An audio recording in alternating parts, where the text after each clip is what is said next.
Hi, I'm Liz Hamson, editor of Property Week, and I'm delighted to be joined today by David Partridge from one of our Climate Crisis Challenge partners, Argent.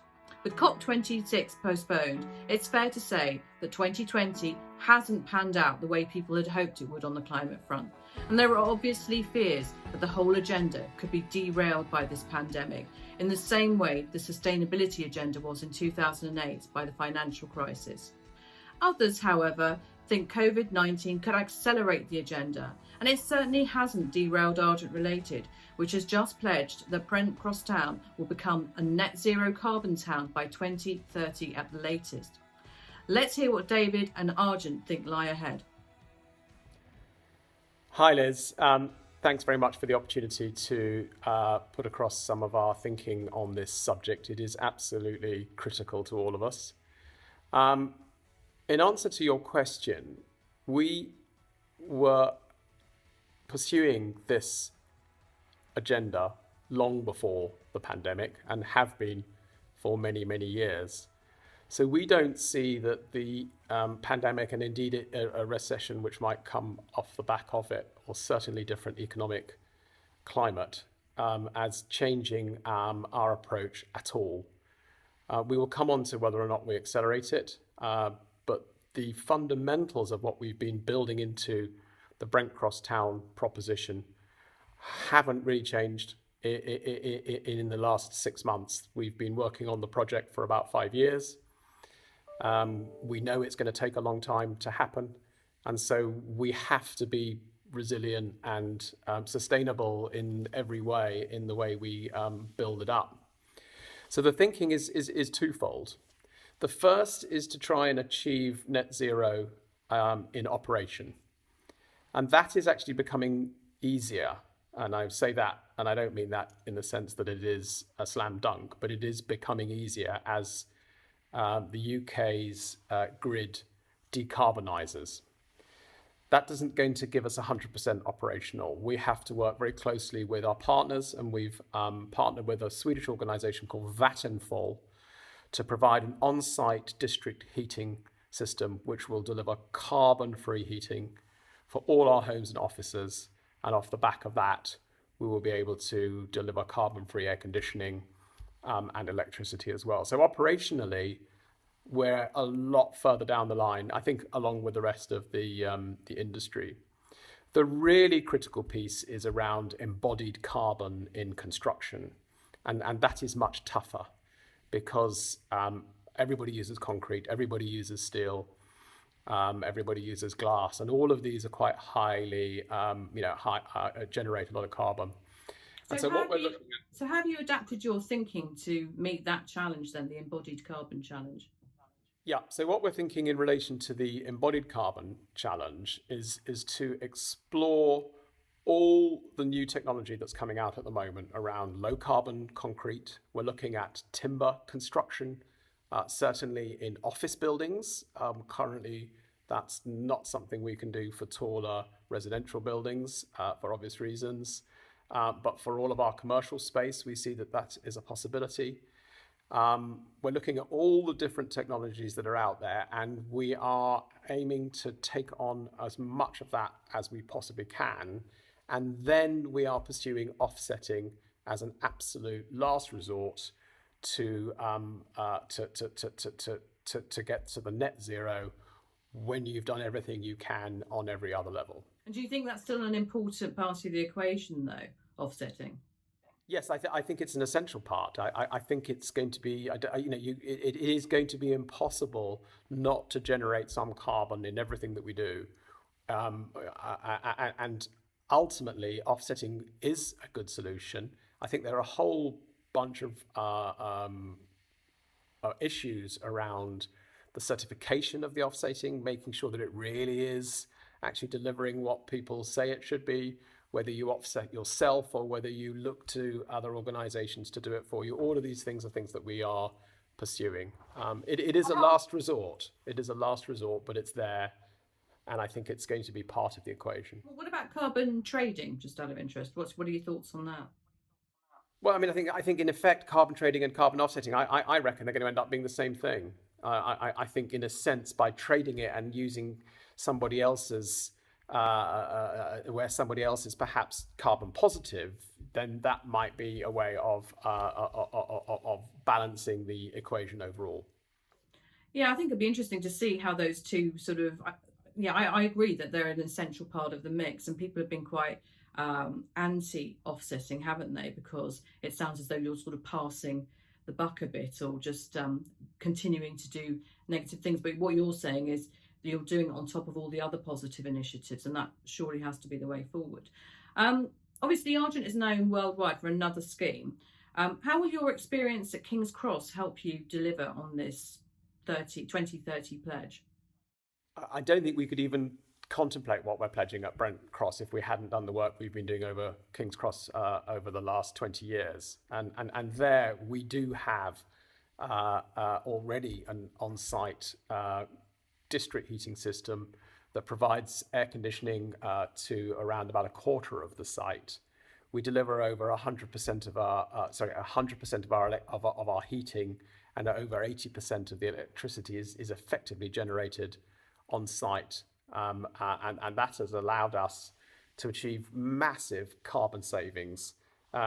We've got a 23% lower carbon footprint for our office workers, and we've been able to use this for our commercial buildings. Over 25% of the BREEAM outstanding buildings in the UK are at King's Cross, so that's 1 in 4. That's an incredible statistic. Which is a great statistic, and it came off the back of that pioneering work with the district heating network that we put in. That's allowed us to A, understand exactly how it works, B, understand the economics behind it. We are looking at ways of making that net zero as well, which in itself will be something that we're pursuing. And again, from the embodied side, we look back over all the work that we've done and say to ourselves, well, okay, so how can we look at options for offsetting the embodied carbon that we've already put into that project? But it isn't just about. Sorry, is it an evolving strategy, or have you achieved what you, everything you think you can achieve there? What's next? It evolves all the time. So first of all, you have to put the hardware in, which is the pipes and the wires and the engines, and make sure. I mean, the beauty of King's Cross is that we had over 60 acres to be able to link. We also had the beauty of a mixed use demand, so a lot of hot water in the residential buildings, electricity in the commercial buildings. So we were able to balance the system to deliver both of those, and that's something which we've been obviously going to replicate at Brent Cross Town as well. But the key is going to be in the way it's used, and that's where we're actually learning. It's all very well to build all this stuff in and to offer it to our occupiers and say, here you are, you get free carbon-free heating. Then we sit down with them and say, okay, so now what are you doing about how you're actually, what are you doing to use as little of this heating as possible? Are you offsetting your own, are you on a green tariff for your electricity, for instance? What are the other ways that we can help you in using the building, and indeed then feed that information back into the next generation of office buildings that we design to lower the demand in the first place. And how receptive are occupiers to that input from you? Are they sort of all on board with it and pursuing their own fairly ambitious targets, or do they regard that as interference in some ways? No, they're absolutely on board with us. So you've got people like Facebook who have committed to effectively be net zero themselves. We've got people like Havas who are on site there, who are a B corporation. They've built this into their own business strategies and are making their own pledges. And the best way for them to make those pledges is to be able to look to the landlord and the systems that we've put in and go, great, well, you've already got us 23% less. That means that we've got 23% less to do. And we see this as a competitive advantage ultimately, because if we're doing it for ourselves, we're doing it for the planet. But if our occupiers can see that we're on the same planet as they are, and on the same page as they are, and on the same planet, they of course they're going to want to. It's going to be easier for them to fulfil their own pledges if they can come to a place that's already sort of built that hardware in the first place. You're preaching to the converted finally. Well, I mean, everybody is getting converted one way or another. Yes, absolutely. In the past, we've felt a little bit like a sort of lone voice crying in the wilderness about this, and that's not entirely true. There are lots of others who are thinking that way, but more and more, this is being, the whole approach is everybody. I mean, apart from the fact it is going to be law in a certain, within a few years. So people just have to do it. But actually, the ones who want to get ahead of it are all struggling to, everyone's falling over themselves to make the pledge a little bit sooner than maybe their own competitors. And so there's a huge groundswell now. And this is why I think it's not a pandemic plus or minus. It's something that was going to be happening anyway. And so what we've been able to do is to already be slightly ahead of the game by virtue of the fact that we've been doing this for 20 years. But I think you're right. I mean, I think some of the commitments and pledges are more meaningful than others. But overall, what we're seeing is not just the property industry, but every sort of part of business now reaching something of a tipping point on climate. Why do you think ESG has become so important in the boardrooms of real estate businesses in particular? Well, I mean, I think it's crucial. There are a number of reasons behind it. One is investors have finally cottoned on that this is important, but they're only doing that because they can see that it's a better way of protecting their investment, and that's because basically customers and the people who work in these various organisations are demanding it. So if the end user, who for all of us is ultimately the people like ourselves who make decisions about which products we buy, where are we going to live, who are we going to go and work, which organizations are we going to work for, especially as staff, talent becomes more mobile and, people are working from home and all those other things, people are going to be making choices based on the values that they see in the brands, whether they're purchasing them, working for them, or living there, or what, going to that particular restaurant or shop or gym or whatever. And everybody is beginning to realize at last that this really matters. And so they are demanding it. When they demand it, the businesses will realize that they need to do it. And investors will also insist, because they're going to be saying, whoa, if you're not on this and you're not actually addressing these issues, you aren't going to be able to deliver the same level of returns that maybe others are. Equally, the finance, sorry, you go. So you've got this virtuous circle, haven't you? And it's become quite embedded, I think, as a concept. And we've seen that with the likes of the Extinction Rebellion and Greta Thunberg. But it has gone a lot quieter since the pandemic, hasn't it? I mean, what do you think the impact of COVID-19 is going to be on this in the short and medium term? You clearly said that you think in the long term, there's too much momentum now behind this movement to derail it. But what about in the short and the medium term? Nobody's really talking about climate, or not to the extent they were at the beginning of the year. Now all they're talking about is COVID.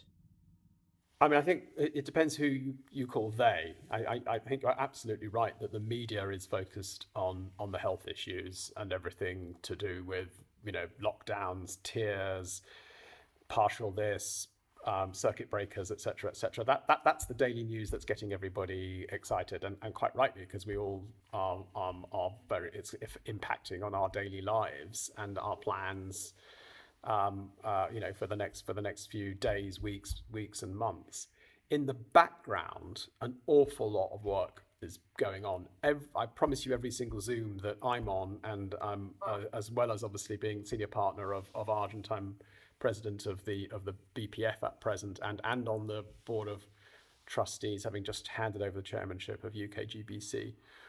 Every time I talk to government, they talk about a bounce back that includes a sustainable approach to climate change. They are absolutely insisting that it is part of the economic recovery and renewal. And I'm hearing that obviously in the UK. I'm hearing that from inward investors. I'm hearing it from the banks who are looking to make loans to begin to support the renewal and the reinvigoration of everything that post COVID. And they're all insisting on it being included in anything that we do for plans that go beyond the next few months. And so while it's not perhaps in the public mind to the same extent for obvious reasons, it is definitely going on. And I know that the government is insisting on this as part of their criteria for backing the projects that are already underway, which will be ready to go first thing next year once we can begin to start turning our attention to a post-COVID world. There's the talk, isn't it, of the green recovery. So how do you see that panning out over the next 12 months or so? And what are your hopes, fears and expectations?